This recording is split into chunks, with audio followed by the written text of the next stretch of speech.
Hey, sweet people. Welcome back. This is week 3, day 4 of Vocation Bible School. Today we're going to be talking about dealing with rejection from a job.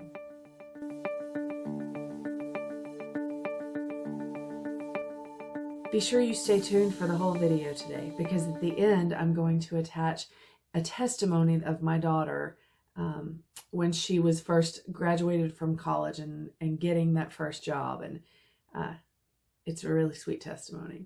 But let's jump in for today. First of all, I want you to remember that there is just as much opportunity in not getting the job as there is in getting the job. For the Christian, we can absolutely trust the process.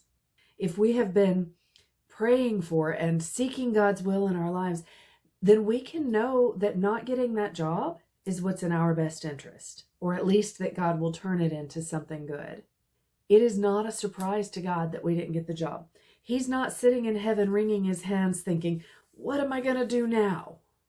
He knows and does what is best for you. So when you don't get the job, thank him. There is just no telling what heartbreak he saved you from in your not getting the job. There's also no telling what joy he has in store for you when you do get the job that he has for you in his time. And be genuinely glad for the person who did get the job. Pray for them to do well, because society benefits from people doing their jobs well. Learn from being rejected.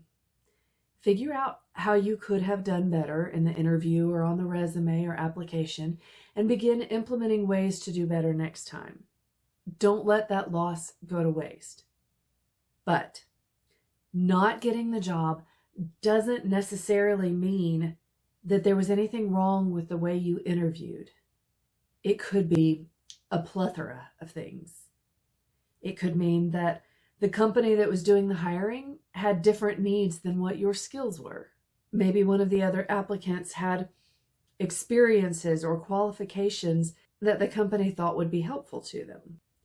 Maybe the company already knew who they were going to hire, and they were just going through the motions of doing the interviews. When an actor or an actress goes in for an audition, there is so much more at play than whether or not this actor is good or not. If the company holding the auditions already knows who someone in their cast will be, they may be looking for a compatibility and a chemistry with that actor. And sometimes it's a similar situation when a company is conducting interviews. They're looking to see if they think that you're going to come in and just seamlessly work with the employees that they already have. The candidate who got the job may not be better than you, just different. Here's a testimony from my precious daughter. When I graduated from college, I knew exactly what I was going to do with my life. I was going to pursue theater. I found this really cool Christian conservatory program in Pennsylvania that I was going to join, flew up there, auditioned, and I killed that audition.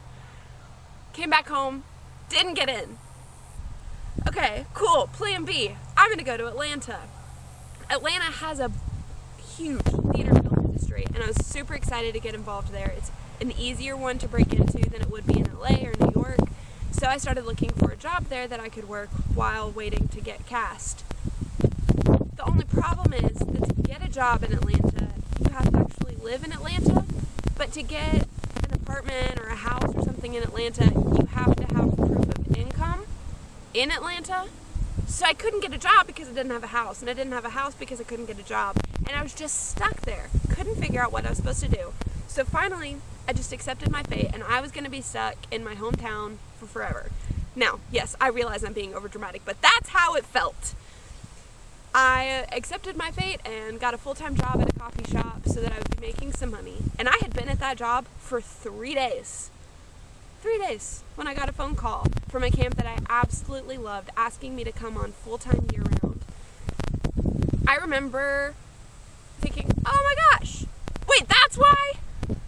Those 9 months that I was looking for a job were absolutely awful. They were discouraging and disheartening, and I thought that I had just misunderstood the entire call that was put on my life because I couldn't find that job. But if God had allowed me to get a job in Atlanta and move to Atlanta, I wouldn't have been able to come work at the camp that God had called me to. He needed me to wait from May until the next January to get that job because that position wasn't open yet.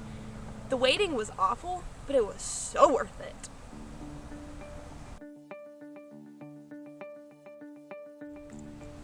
Am I talking too fast? Now it's recording. Mommy! I had pushed the button. Apparently you were talking way too fast. It is recording now? 22, 23. Okay.